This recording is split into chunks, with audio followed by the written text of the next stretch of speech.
Kerala story എന്ന cinema കണ്ട് കേരളത്തിലെത്തിയ RSS നേതാവ് പവൻ ജിണ്ടാൽ 8 ദിവസത്തിന് ശേഷം തിരികെ പോയത് കേരളത്തെ പ്രശംസിച്ചതിന് ശേഷമാണ്. ഈ ദിവസങ്ങളിൽ പവൻ ജിണ്ടാലിനൊപ്പം ഉണ്ടായിരുന്നത് മുളന്തുരുത്തി സ്വദേശിയായ ടാക്സി ഡ്രൈവർ രഞ്ജുവാണ്. കേരളത്തിലെ കാഴ്ചകളും രഞ്ജുവിന്റെ വാക്കുകളുമാണ് RSS നേതാവിന്റെ കാഴ്ചപ്പാടിന്റെ മാറ്റത്തിന് പ്രധാന കാരണം. രഞ്ജു ഫേസ്ബുക്കിൽ പങ്കുവച്ച പോസ്റ്റും വൈറലായിരുന്നു. അടുത്തിടെ ഫേസ്ബുക്കിൽ വൈറലായ ഒരു പോസ്റ്റ് ഉണ്ടായിരുന്നു. RSS നേതാവ് പവൻ ജിണ്ടാലും കുടുംബവും 8 ദിവസത്തെ കേരള സന്ദർശനത്തിനായി സെപ്റ്റംബർ മാസത്തിലെത്തി.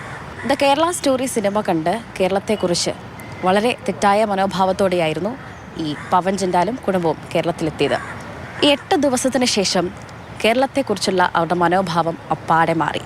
അന്നത്തെ ആ ടാക്സി ഡ്രൈവറും ആ ഫേസ്ബുക്ക് കുറിപ്പിൻ്റെ പിന്നിലുള്ള ആളാണ് ഇപ്പോൾ മാതൃഭൂമി ന്യൂസിന് ഒപ്പം ചേരുന്നത്. എപ്പോഴാണ് യാത്ര തുടങ്ങിയത്? യാത്ര തുടങ്ങിയത് സെപ്റ്റംബർ 24 മുതൽ ഒക്ടോബർ 1 വരെയായിരുന്നു യാത്ര. യാത്ര ആരംഭിച്ചത് തിരുവനന്തപുരം എയർപോർട്ടിൽ നിന്നായിരുന്നു. നേരെ പോയത് കന്യാകുമാരിയിലേക്കാണ്. അവിടുത്തെ ഒരു ദിവസത്തെ സന്ദർശനത്തിന് ശേഷം പിന്നീട് വന്നത് കോവളത്തേക്കും, തിരുവനന്തപുരത്ത് കോവളത്തേക്കും പത്മനാഭസ്വാമി ക്ഷേത്രം കണ്ടതിന് ശേഷം പിന്നീട് പോയത് അമൃതാനന്ദമയുടെ ആശ്രമത്തിലേക്കായിരുന്നു. അവരുടെ പിറന്നാളിൽ പങ്കെടുക്കാൻ വേണ്ടിയിട്ടായിരുന്നു അവരുടെ ഒരു വരവ്. അതിനോടൊപ്പം തന്നെ കേരളം കാണുക എന്നുള്ളൊരു ഉദ്ദേശം കൂടെ അവർക്കുണ്ടായിരുന്നു. അവിടെ നിന്ന് മൂന്നാറിലേക്കും പോയി. മൂന്നാറിൽ നിന്നും തിരിച്ചവർ അവരുടെ വീട്ടിലേക്കും പോയി. അപ്പോൾ ഈ യാത്രയുടെ ഇടയിൽ അവർ കണ്ടറിഞ്ഞതും കേട്ടറിഞ്ഞതുമായ കാര്യങ്ങൾ അവർ കേരള സ്റ്റോറി സിനിമ കണ്ടിരുന്നു, പറഞ്ഞിരുന്നു അവർ. പക്ഷേ അതിൽ ഉള്ള ഒരു സാധനമല്ല കേരളത്തിൽ നിന്നും അവർക്ക് കിട്ടിയത്.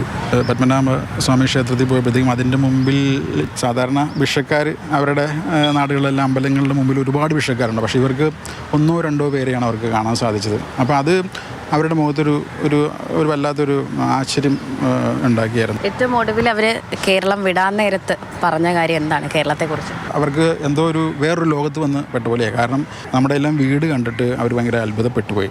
ഗ്രാമത്തിൽ വന്നു കഴിഞ്ഞപ്പോഴത്തേക്കും പാലസിനോട് സമാനമായ വീടുകൾ കണ്ടു. പല രീതിയിലുള്ള ഭക്ഷണം, കേരളത്തിലെ ഓരോ സ്ഥലത്തുനിന്ന് ഒരു ഭക്ഷണം കഴിച്ചാൽ വളരെ സന്തോഷകരമായിരുന്നു ആ ഭക്ഷണത്തിൽ.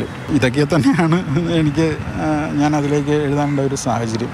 ഇപ്പോൾ വാക്കുകളിലൂടെയും കാഴ്ചകളിലൂടെയും ഒക്കെ RSS നേതാവിനും കുടുംബത്തിനും ദ റിയൽ കേരള സ്റ്റോറി എന്തെന്ന് കാണിച്ചു കൊടുത്ത ടാക്സി ഡ്രൈവർ രഞ്ജുവിനിരിക്കട്ടെ ഒരു 1.5 കുതിരപ്പവൻ. ക്യാമറമാൻ വിനു തോമസിനൊപ്പം സ്നേഹാമോൾ നൈനാൻ, മാതൃഭൂമി ന്യൂസ്, കൊച്ചി.